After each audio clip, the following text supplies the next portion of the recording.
Assalamualaikum warahmatullahi wabarakatuh. Perkenalkan, nama saya Safirati Azumi Hakim dari kelompok 4 Ilmu Aswad dengan NIM 23210403002. Baik, di sini saya akan menjelaskan mengenai konsonan dan pengertian konsonan. Konsonan adalah kondisi penyumbatan dalam keluar pengucapan atau bunyi bahasa yang dihasilkan dengan menghambat aliran udara pada salah satu tempat disalurkan udara. Konsonan dalam bahasa Arab biasa disebut dengan as-sawamit. As-sawamit yakni ikhrajus saut biwujudi aiki fi majral hawa'i. Jadi as-sawamit itu atau konsonan keluarnya suara dengan adanya hambatan pada saluran udara. Konsonan dibagi menjadi 3 faktor. Yang pertama yaitu kondisi pita suara, yang kedua daerah artikulasi, dan yang ketiga cara artikulasinya. Nah, pada kondisi pita suara di sini dibagi menjadi 2, yaitu yang pertama konsonan bersuara dan yang kedua konsonan tidak bersuara. Di sini konsonan bersuara yaitu apabila pita suara turut bergetar pada waktu pelafalan dalam bahasa Arab dinamakan as-samitatu majhurah. Terdiri dari 15 huruf yaitu waw, nun, ba, jim, dal, zal, ro, zain, bo, vo, ain, ghain, lam, mim, dan ya. Selanjutnya pada konsonan tidak bersuara adalah apabila pita suara tidak bergetar ketika bunyi-bunyi itu diartikulasikan. Nah, dalam bahasa Arab ini disebut dengan al-aswatu mahmusah. Terdiri dari 13 huruf yaitu fa, ha, sa, kho, sya, so, ko, fa, ko, hamzah, kaf, ta, dan ha. Selanjutnya jenis dan pembagian konsonan. Jenis dan pembagian konsonan ini terbagi menjadi beberapa aspek, yaitu yang pertama pembagian konsonan menurut makhrajnya. Makhraj adalah tempat tertentu di saluran udara yang mengalami pengejangan lebih keras dari yang lain dan merupakan tempat penentuan suatu konsonan bahasa Arab. Yang kedua yakni klasifikasi konsonan Arab dan sifatnya. Sebagaimana yang telah diketahui, suara dalam bahasa Arab berdasarkan tempat keluarnya udara dan sifatnya. Pembagian konsonan menurut makhrajnya, diantaranya yang pertama konsonan labial, terdiri dari huruf ba, mim, dan waw. Yang kedua konsonan labiodental, yang terdiri dari huruf fa. Yang ketiga yakni konsonan interdental, yang terdiri dari huruf tha, dha, dan bo. Konsonan alkodental terdiri dari huruf ta, po, dal, bo, nun, dan lam. Selanjutnya konsonan alveolar terdiri dari huruf za, ro, sin, dan sod.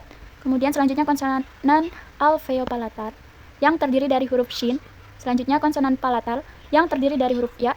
Kemudian konsonan velar terdiri dari huruf kaf, gha, dan kha. Kemudian konsonan uvular terdiri dari huruf qaf, dan konsonan parental yang terdiri dari huruf ain dan ha. Selanjutnya yang terakhir konsonan glotal terdiri dari huruf hamzah dan ha. Selanjutnya yaitu aturan cara pengucapan bunyi konsonan. Yang pertama konsonan bilabial. Cara pengucapan yang pertama yaitu pada huruf ba. Tempelkan bibir bawah dan bibir atas menutupnya dengan sempurna. Lalu menahannya udara di belakang kedua bibir tersebut. Kemudian buka dan lepaskan dua bibir dengan terbentuk. Maka akan keluar udara yang terhembus. Meninggikan suara sesuai saluran hidung, maka akan keluar udara di mulut bergetarnya pita suara. Pada huruf ba ini bergetarnya pita suara. Ba. Terus kemudian pada huruf mim, suara mim dua bibir, hidung, dan jelas. Cara pengucapannya, tempelkan bibir bawah dan bibir atas, menutupnya dengan sempurna. Lalu menahannya udara di belakang kedua bibir tersebut, merendahkan di langit-langit lunak, maka akan keluar udara di rongga hidung, bergetarnya pita suara. Mim. Yang kedua, konsonan labiodental, terdiri dari huruf fa. Cara pengucapannya, bertemunya bibir bawah dengan gigi atas, maka dengan keluar dengan gesekan dari lubang yang sempit antara bibir dan gigi, pita suara tidak bergetar. Pada huruf fa, pita suara tidak bergetar. Fa. Kemudian yang ketiga konsonan interdental, terdiri dari huruf tha, za, dan bo. Nah, pada huruf tha di sini meletakkan ujung lidah antara gigi atas dan gigi bawah dengan terbentuk suara yang terhembus.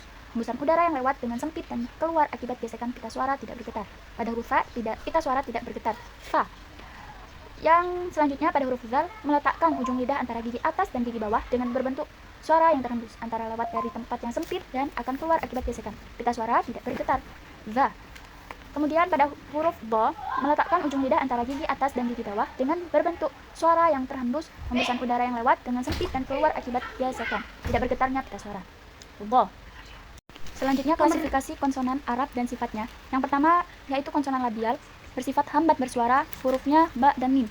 Yang kedua, konsonan labiodental, yaitu bersifat tak bersuara, terdiri dari huruf fa. Yang ketiga, konsonan interdental, yaitu terdiri dari huruf sa, za, dan bo. Yang pertama huruf sa, dia itu tak bersuara. Yang kemudian sa, za, dia itu bersuara. Yang bo, dia itu bersuara. Yang keempat, konsonan apicodento alveolars, yaitu terdiri dari huruf ta, da, po, bo, lam, nun. Yang pertama ta, dia itu tak bersuara. Yang dal, hambat bersuara. Yang po, dia itu bersuara. Kemudian yang bo, jelas dan bersuara. Yang lam, dia itu bersuara. Dan nun, dia juga bersuara. Yang kelima, konsonan apico-alveolar, yaitu terdiri dari huruf ro, so, sa, dan za. Huruf za yaitu bersuara, huruf sin yaitu tak bersuara, dan sod yaitu tak bersuara, kemudian ro yaitu bersuara. Yang keenam, konsonan frontopalatal, terdiri dari huruf sha dan ja. Ja di sini dia itu bersuara, dan shin dia itu tak bersuara. Yang ketujuh, konsonan centropalatal, yaitu terdiri dari huruf ya, yaitu bersifat bersuara. Yang kedelapan, konsonan dorsovelar, terdiri dari huruf kho, wo, kaf, dan wawu.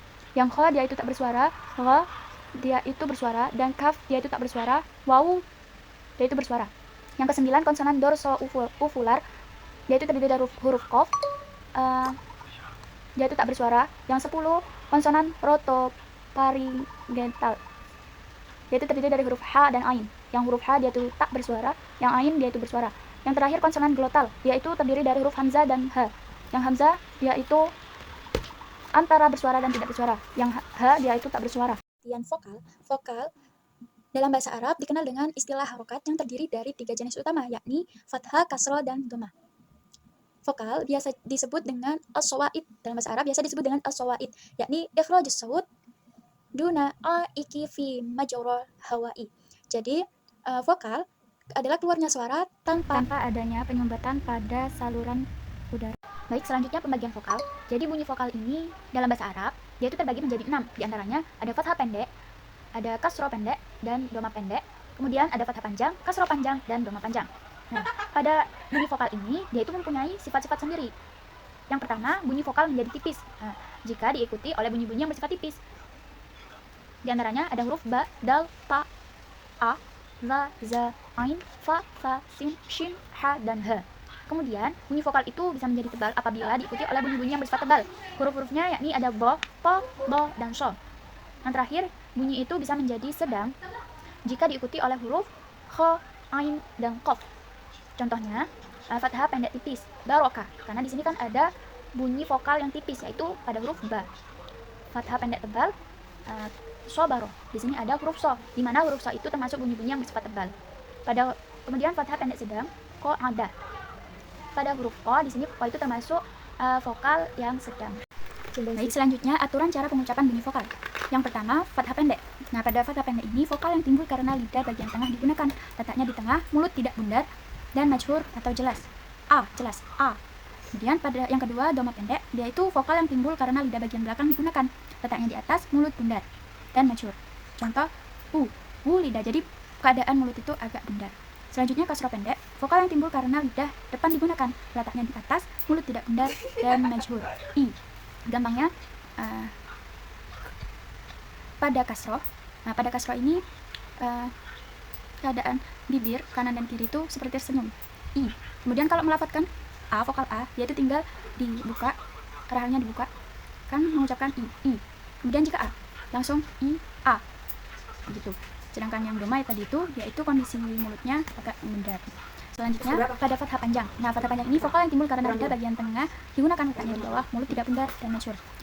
Sebenarnya sama saja antara fathah panjang dan pendek, dhamma panjang pendek, dan kasroh panjang dan pendek. Yang membedakan, jika pada fathah panjang, pada dhamma panjang dan kasroh panjang ini, cara pengucapannya itu berdurasi.